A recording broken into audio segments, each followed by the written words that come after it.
छात्रों, आज हम अध्याय 8 जो स्थानीय शासन जो कि हमने पूर्व में पढ़ा था उसका ये भाग 2 है। हमने पढ़ा था 73वां संविधान संशोधन नियम। आज हम पढ़ेंगे इसके मतलब जो संविधान में संशोधन किया गया है पंचायती राज व्यवस्थाओं को सही रूप देने के लिए। तो आज हम देखते हैं कि किस प्रकार उनके हमने कार्य पढ़े थे। अब हम पढ़ेंगे कि राज्य चुनाव आयुक्त पहले प्रादेशिक स्तर पर चुनाव करवाए जाते थे। आजकल एक राज्य चुनाव आयुक्त का पद निर्धारित किया गया है, जो कि ये चुनाव करवाता है। तो इसका जो प्रमुख कार्य है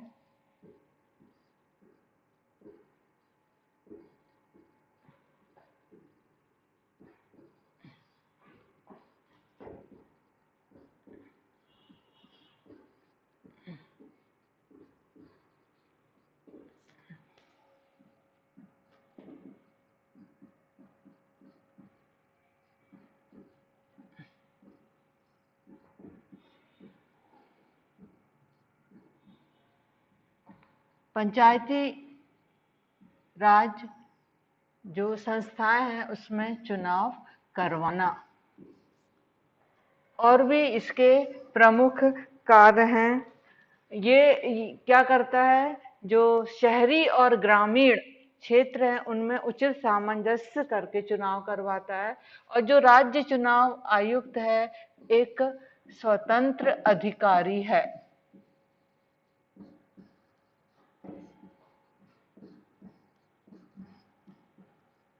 पहले यही कार्य प्रादेशिक स्तर पर होते थे। अब हम पढ़ेंगे राज्य वित्त आयोग। वित्त से आपको लग रहा है कि ये शहरी और ग्रामीण क्षेत्रों में वित्त संबंधी कोई भी समस्या उत्पन्न होती है तो ये उसका क्या करवाता है, निपटारा करवाता है, ताकि कोई समस्या उत्पन्न ना हो जाए। तो जो राज्य वित्त आयोग है ये प्रत्येक 5 वर्ष में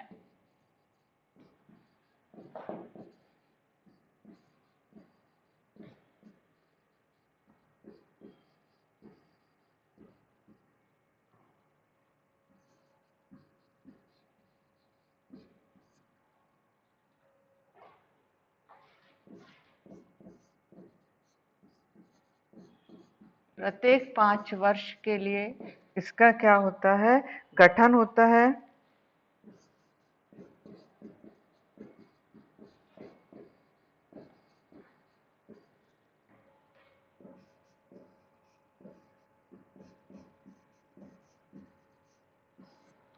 जो स्थानीय स्वशासन की जितनी भी संस्थाएं हैं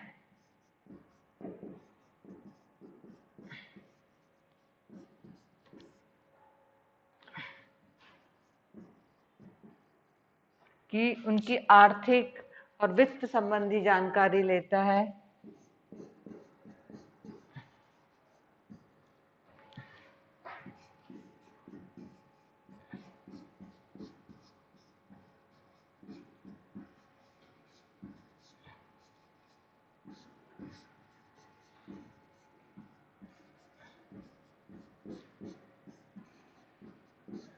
इस प्रकार ये जो राज्य वित्त आयोग है ये चाहे शहरी हो चाहे ग्रामीण हो उनकी आर्थिक स्थिति को क्या करेगा, निर्धारित करता है।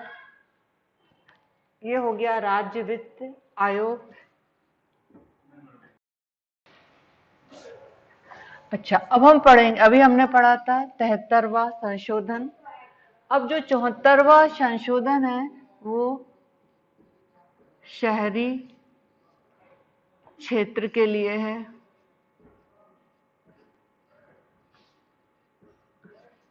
इसमें भी 3 स्तर होते हैं, जैसे आपने देखे थे ग्रामीण में। इसमें भी 3 स्तर होंगे।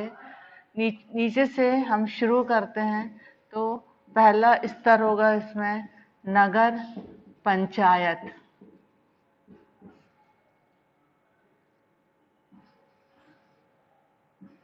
दूसरा मतलब इससे बड़ा, ये सब जो स्तर बनाए जाते हैं ये जनसंख्या के आधार पर बनाए जाते हैं। दूसरा है नगर पालिका,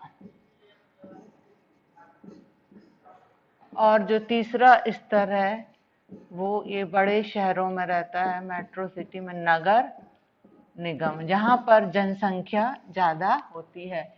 तो 74वां जो संशोधन है, तो उसके जो अधिकतर उसमें जो कार्य दिए हैं, वो अधिकतर कार्य 73वें संशोधन के द्वारा क्या होते हैं, उसी के अनुसार, लेकिन कुछ अलग कार्य भी पाए जाते हैं क्योंकि वो ग्रामीण क्षेत्र है। तो इसके जो कार्य हैं वो संविधान की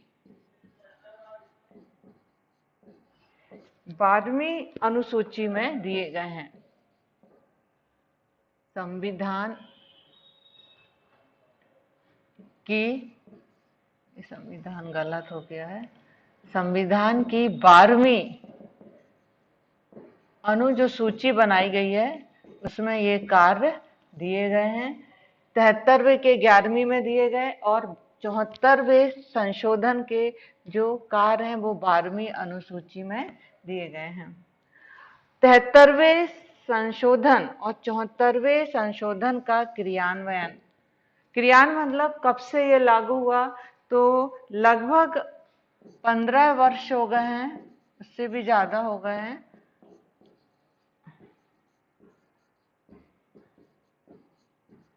15 वर्ष से ज्यादा ये पंचायती राज व्यवस्था हुए लागू हो गए हैं। मध्य प्रदेश और राजस्थान में तो अभी 3-4 बार इसके चुनाव हो चुके हैं। और स्वतंत्र भारत के पहले भी, हमारा भारत जब देश आजाद नहीं होता उस समय भी ये पंचायती राज व्यवस्था को किसी किसी क्षेत्र में लागू किया गया था। अभी हमारे ग्रामीण भारत में लगभग 2,40,000 ग्राम पंचायत हैं, खंड स्तरीय 6,000 हैं लगभग, और जिला पंचायत 600 के लगभग हैं। इसी प्रकार शहरी में भी आप देख सकते हो। अच्छा,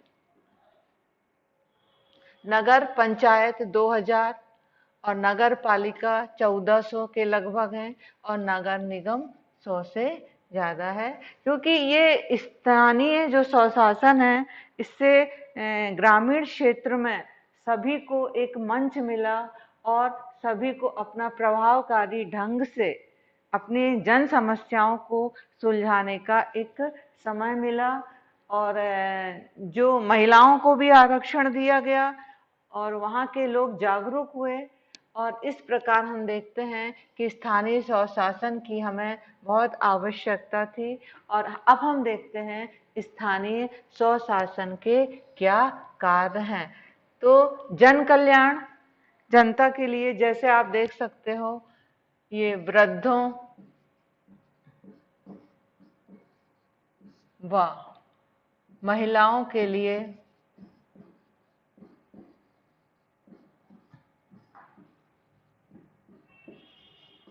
जितने भी जन कल्याणकारी सुविधाएं रहती हैं वो उनको प्रदान की गई हैं। विभिन्न जन सुविधाएं जैसे कि बस अड्डा बनवाना,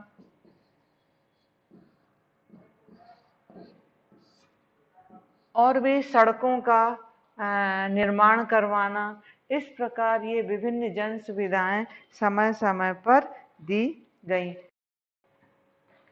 शौचालय के निर्माण करवाना,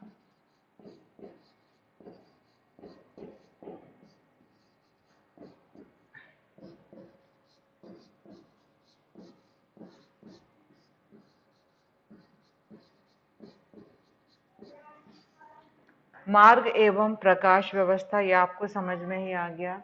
पर्यावरण संरक्षण में आप जैसे कि पर्यावरण को सुरक्षित करने के लिए अधिक मात्रा में वृक्षारोपण करना,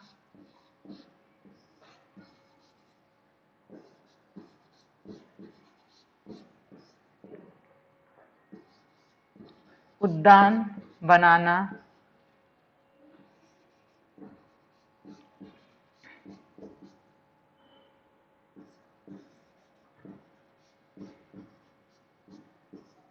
पेयजल व सफाई व्यवस्था, हर क्षेत्र में नगर निगम और ग्रामीण स्तर पर नगर पंचायत सभी पर सफाई व्यवस्था करवाना, ये थे हमारे स्थानीय स्वशासन के कार्य। तो ये इससे हमें क्या हुआ कि हर व्यक्ति को, निचले स्तर के व्यक्तियों को भी इसमें अपनी शासन की सुविधाओं में अपना योगदान देने का मौका मिला। तो इसके कुछ महत्वपूर्ण प्रश्न हैं कि हमें आवश्यकता क्यों है। तो आप जब लेसन पढ़ेंगे तो उसमें से आपको ये पॉइंट मिल जाएंगे। और भारत में